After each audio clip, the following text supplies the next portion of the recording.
Takže všichni lidi a já vás vítám u dnešního gameplay. Je to vlastně další gameplay z MV3. Se ani nebudete hejtovat, že je to ze zbraní MP7. Celkový skoro je tady něco kolem 33 kg na nějak asi na 8 úmrtí. Je to slabší skóre. To skoro mi fakt nepřijde zase tak dobrý, ale zkusím se teda dát zase jako vždy moje bíčko, protože já vím, kde si ho mám na terminálu dávat. Tady byl takový hejsek, myslím, že měl smávku nebo co to měl. Ten si mi tady ani jednou mě tady nezabil, ale celkem mi to i rušil.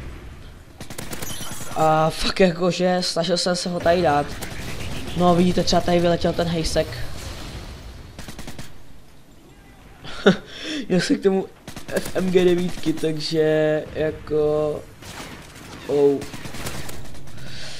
Takže jako fakt nic moc, myslím, že jsem sebral, on měl něco kolem, asi měl Skara s Thermalem, ale chtěl bych se bavit o tom, že v MV3 ubyli cheatři.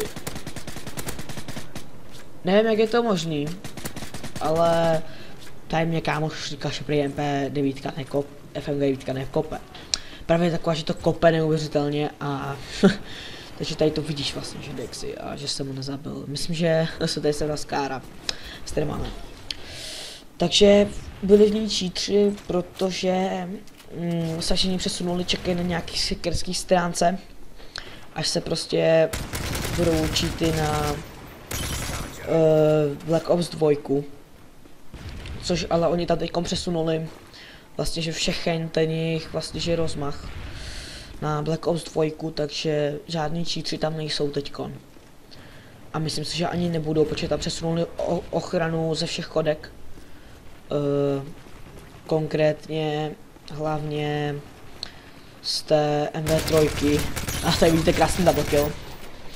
Teď už tady mi došly náboje, myslím, že se potom zabili a nevěděl jsem vůbec čím mám jakože killovat. Teď jsem byl úplně... Vlastně nevěděl, co mám dělat. Jsem boje chtěl hodit C4, ale nic moc, no.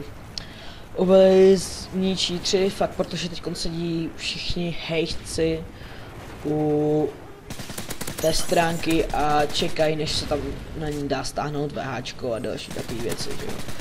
To prostě cheatři dělají a nevím, že je to pořád prostě, že baví cheatovat a další takové sračky dělat, protože mě by to nebavilo. Když tak by měli cheatovat jen na hrách, který se dají stáhnout. Takže prostě, že ne, prostě Kotko je prostě hra koupená, že jo. Takže když si tu hru třeba koupím, mě třeba stálo Kotko 1000, tady vidíte lak. Takže na něm nebudu cheatovat, protože nebudu si dělat zase sebe debila. A nebudu si dokazovat, že jsem nejlepší tím, že prostě použiju VHčko. No jasný, měl jsem tady MP7, jako všichni říkají, jak je moc OP, mně to ani moc nepřijde. Protože fakt teďkon už nezabíjí na 2 rány. Zabijíte na 3/4 zásobníku, musíte mít akorát jenom ten aim na to, abyste uměli prostě zamířit a dát hitmarkera. Teda dát prostě tu headku nebo něco takového. Já jsem tam hodil Darek. Jen hitmarker, jsem čekal jako, že ho zabiju, no ale nic moc. Samozřejmě si tady mám zase dostal na prdel skoro. Ale jinak ty cheatři prostě jako čekají u té stránky na Black Ops 2 a čekají jenom, ruka se jim třese až na to, až tam objeví prostě to VHčko a až si ho budou moct stáhnout. Nevím, proč tohle ty lidi dělají, nevím, jestli je to furt baví prostě VHčka a další takové věci si stahovat. Vidíte tady prostě jenom jednoduchý tactical positioning. Myslím, že to tady vyrašovat. Ne, tady nebudu radši rašovat. Vlastně základ toho, že to vlastně, že v tom jsem možná trošku dobrý, je to, že se koukám prostě na ten radar, že vím odkud půjdou a nedělám prostě, že slepýho.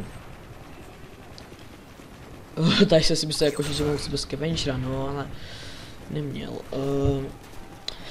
Prostě, že ty cheatři už tady nebudou, prostě už se to zase ruší, že tady nebude žádný cheater, doufejme, teda, já doufám. Myslím, jestli jsem tady dal specialista. Ale nevím, jestli jsem se tady vůbec jakože někdy dal ten specialist. Asi se ho tady nedám v tomto gameplay. Možná jednou, ale pořád je z dobrý školy 33/8. Myslím si, že to není tak špatný. Vidíte, že jako na dálku je taky celkem v pohodě a mně se na ní líbí jakoby ten crosshair.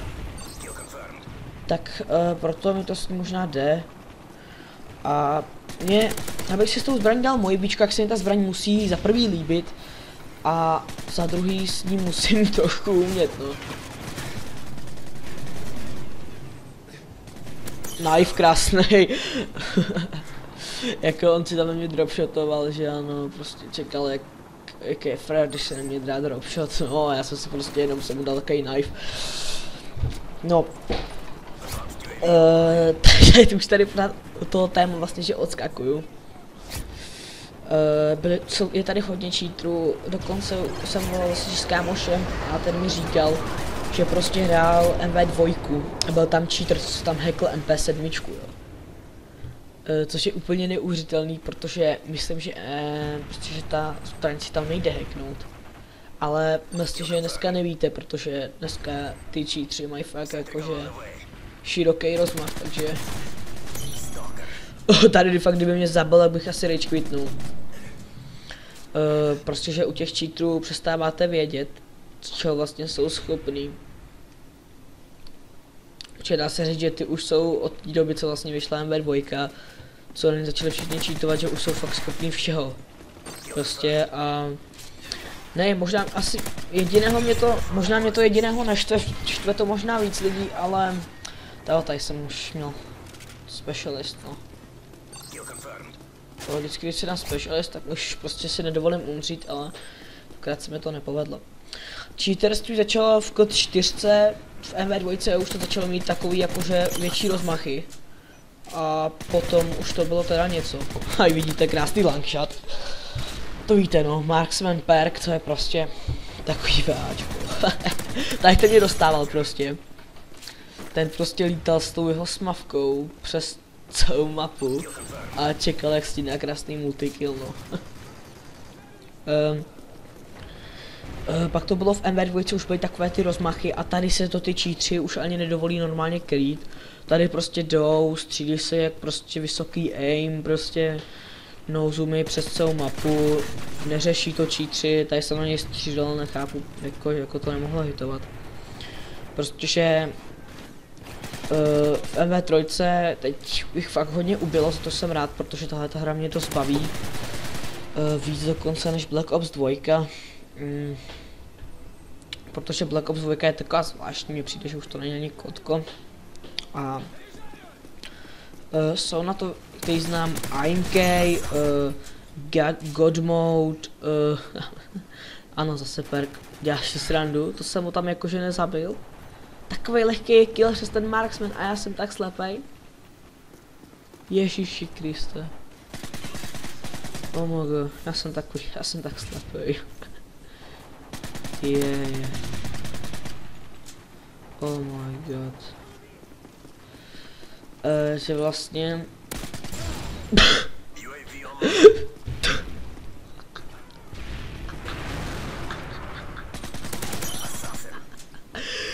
Jako z toho killu fakt nemůžu. On kdyby nebyl tak retardovaný a nevystřelil z toho prostě, že nevystřelil, tak by mě doma mohl knifnout, ale on byl prostě tak retardovaný, že vystřelil a zabil se sám a já měl kill jen, protože jsem mu jenom hitnul. Což to je krása. Tož to je moc, hej. Jinak už je konec gameplay. Takže God mody, AMK je VHčka, myslím, že mám tady final, prostě VHčka, God mody, potom jsou, nevím ještě které, myslím, že mám final. No, tady se jako brilliant, on tam vyběhne a já mu dám headu. No, a skončí hra, tam se to tak chce ještě rašnout a zabít ho. No nic, no, takže aimbot, AMK, God mode, VHčko, wallhack, prostě chci jenom říct, abyste to nepoužívali, protože je to sakra noobský. Takže já se loučím a čus.